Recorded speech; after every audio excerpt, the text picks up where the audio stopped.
Bonjour à tous. Aujourd'hui, dans cette vidéo, je vais vous parler du détachement. Qu'est-ce que le détachement? Comment y parvenir? Le détachement, c'est accepter l'impermanence des choses. Vous savez, les choses bougent. Les choses sont en mouvement perpétuel. Tout ce que vous souhaitez n'est jamais fixé, n'est jamais dans la continuité. Les événements peuvent modifier le cours des choses. Donc il faut accepter. Ça s'appelle l'impermanence.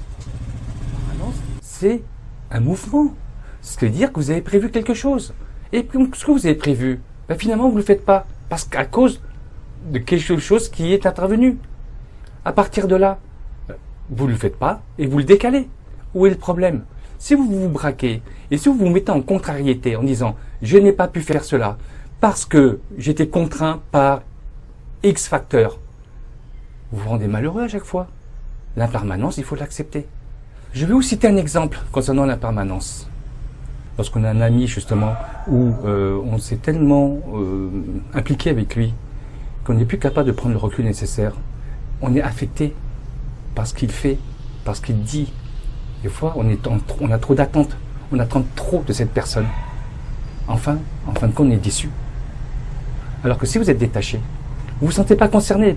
Vous ne cherchez pas à le changer. Même si vous essayez, vous n'y parviendrez pas. Parce qu'il ne veut pas changer. Personne ne change lorsque quelqu'un lui demande de changer. On change soi-même. S'il ne veut pas faire cet effort, que pouvez-vous faire pour lui? Accepter comme il est. C'est une bonne chose. Mais à un moment donné, pouvez-vous continuer à accepter? Être dans l'acceptation? Non, vous avez besoin de prendre du recul pour vous-même, pour vous sauvegarder. Vous n'êtes pas d'accord avec lui, certes, mais ça ne vous blesse pas. Ça ne vous implique pas. Vous continuez votre chemin. C'est comme dans le monde du travail. On prend de la distance dans ce qu'on fait. On ne peut pas toujours être la tête dedans. Dans le détachement, si on parle d'amour, si on parle d'un couple,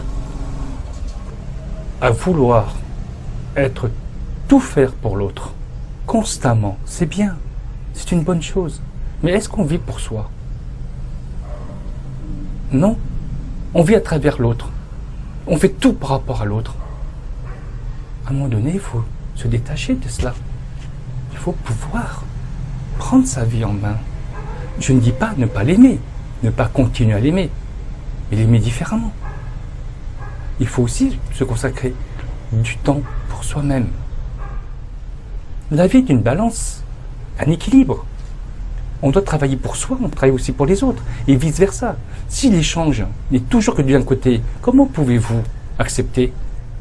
Vous souffrez. Cette personne ne se rend même pas compte que vous êtes en souffrance. En plus, vous êtes tout le temps dans la culpabilité. Vous êtes en train de... Il y a un terme qu'on dit, c'est cooking. Vous faites toujours du mauvais sang pour les uns, pour les autres. C'est pas ça la vie. La vie, c'est pour soi aussi. Lorsqu'on parle d'empathie, il faut comme savoir que l'empathie n'est pas être systématiquement dans l'affect. Bien sûr, quand on est dans l'empathie, on est concerné par le malheur des uns et des autres. Mais il faut garder sa distance. Il ne faut pas chercher à porter toute la souffrance des autres. Il faut savoir se préserver soi-même. On peut être empathique, on peut être proche, on peut garder la distance. C'est nécessaire, ou sinon vous vous étouffez. Vous ne pouvez pas prendre toute la misère de tous vos amis, vos proches, toutes les plaintes des uns des autres, tous leurs petits bobos de la vie. Non, ce n'est pas possible. Vous devez vous préserver vous avant tout. Sinon, vous avez trop d'attentes. L'attente permanente. L'attente d'un retour. Mais si vous êtes détaché, vous n'attendez rien. Donnez sans attendre de retour. Vous allez voir la différence. Vous allez voir, vous allez comprendre ce que c'est que le détachement à ce moment-là. C'est comme si vous étiez deux personnes. Une personne devant, une personne derrière. La personne devant est la personne qui est face à un public, face à ses collègues, face à ses amis. La personne qui est derrière, c'est toujours vous. Mais vous regardez ce que vous êtes en train de dire. Vous contrôlez vos paroles, votre activité, votre vie. Et vous restez dans le droit chemin, vous restez dans le chemin du milieu. Lorsque nous méditons, il y a tout un processus qui se met en marche. Et le détachement fait partie de ce processus. cette souffrance que vous avez en vous, vous allez pouvoir vous en détacher. Parce qu'en méditant, fermez les yeux, en se concentrant, en évacuant tout cela, le processus vous apprend naturellement comment vous détacher pour vous recentrer sur vous-même. Je dis souvent aux personnes, vous savez, pour être heureux, il faut être heureux d'abord soi-même. Il faut commencer par cela. Après, vous pourrez, sans aucun problème, apporter toute l'assistance, toute l'aide que vous voulez aux autres personnes. Mais avant tout, apprenez à vous détacher. La méditation vous permet d'aller dans ce sens-là. Trouvez la voie. Écoutez soi-même lorsqu'on médite. C'est très important parce qu'on a la réponse. On est déjà dans une phase de paix. On est dans une paix intérieure. Il est plus facile de se parler, d'entrevoir les choses. Alors que lorsqu'on est dans le monde normal, actuel, on se pose tellement de questions, on n'a pas de réponse. En méditant, vous trouvez les réponses. Elles vont venir de vous-même. On peut citer d'innombrables exemples. Celui d'une famille. Un jour, le père il a une promotion. Donc, il grimpe en échelon. Qu'est-ce qu'il fait? Il travaille un peu plus. Donc, il va plus chercher ses enfants après l'école. Quand on lui donne encore plus de responsabilités, il rentre moins. Mais par contre, sa paye a augmenté. Il y a des responsabilités. Mais ces responsabilités de père et de père de famille, il les a un petit peu laissés de côté. Qui en souffre? Sa femme, sa famille, ses enfants. Alors lui, comme maintenant il est devenu tellement important, qu'il voyage, il a des meetings, ainsi de suite, il ramène des cadeaux à tout le monde. Tout le monde est content, tout le monde semble content. Mais son absence est beaucoup plus lourde à gérer. Parce qu'aujourd'hui, il a gagné en termes de salaire, mais en absence, en bonheur. Est-ce qu'il a, grâce à ça, il a pu acheter une nouvelle voiture, il a pu s'acheter une nouvelle maison. Ce matériel, par rapport au bonheur, il a confondu les deux. Vous savez la courbe du bonheur et la courbe du matériel. Il faut trouver une diagonale qui permette justement d'aller vers aussi bien le bonheur et le matériel. C'est un équilibre. Lorsqu'on tend à chercher à avoir que du matériel, regardez la courbe. Elle n'est pas là, elle n'est pas sur le bonheur. Elle est que dans le matériel. Il y a de la souffrance. Alors, il vaut mieux réduire le matériel, avoir ce qu'il faut, et augmenter le bonheur. Le bonheur, vous savez, c'est tellement simple lorsqu'on se détache. On se détache pour soi, pour sa famille. On prend le temps de s'occuper de ses enfants, de partager des moments avec eux, d'être tous ensemble. Alors que dans le matériel, c'est chacun pour soi. Ok, mon papa m'a ramené une Game Boy, ou m'a ramené une dernière Play, ou une dernier iPhone, et ainsi de suite. Je suis content, je l'ai pris, je l'ai amené dans ma chambre, j'ai joué avec.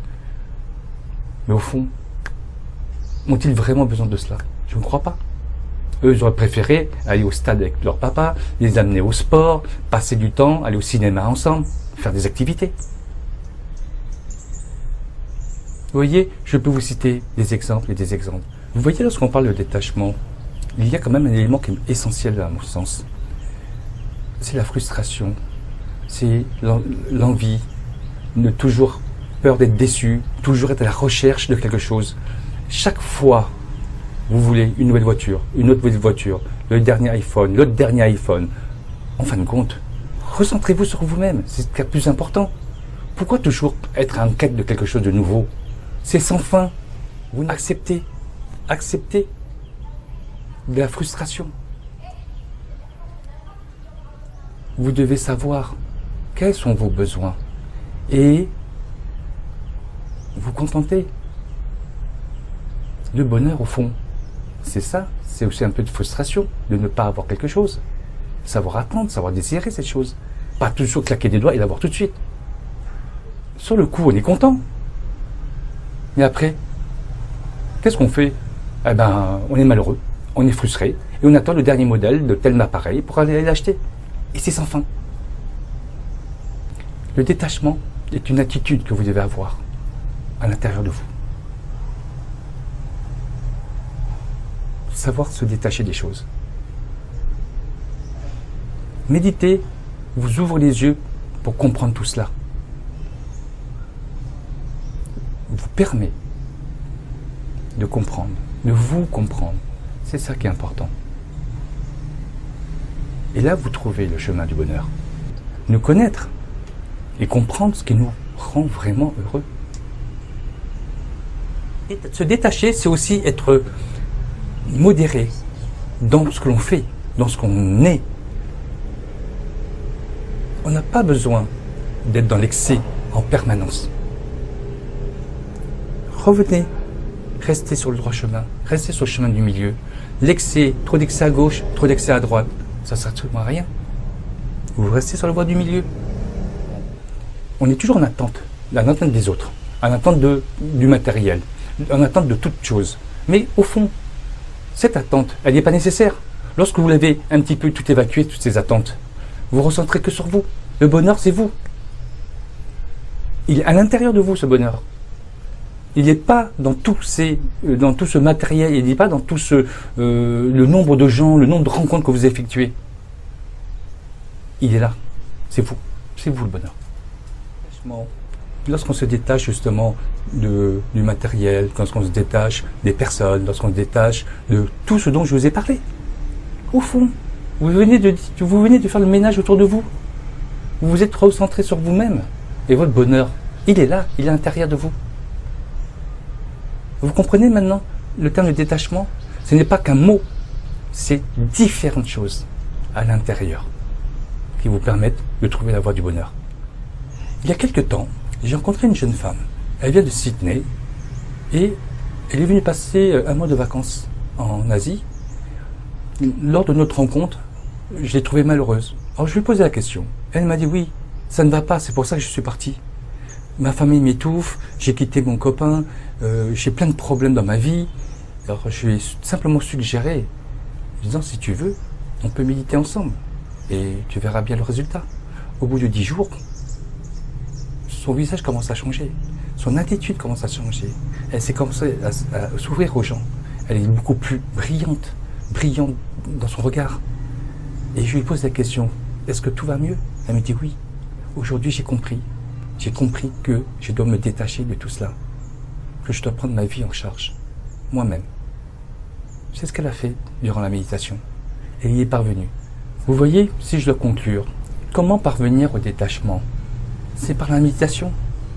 C'est un des moyens qui vont me permettre justement de prendre tout ce recul nécessaire. Je vous remercie et je vous invite à aller voir ma prochaine vidéo. Le sujet que je traiterai, c'est comment méditer lorsqu'on est débutant.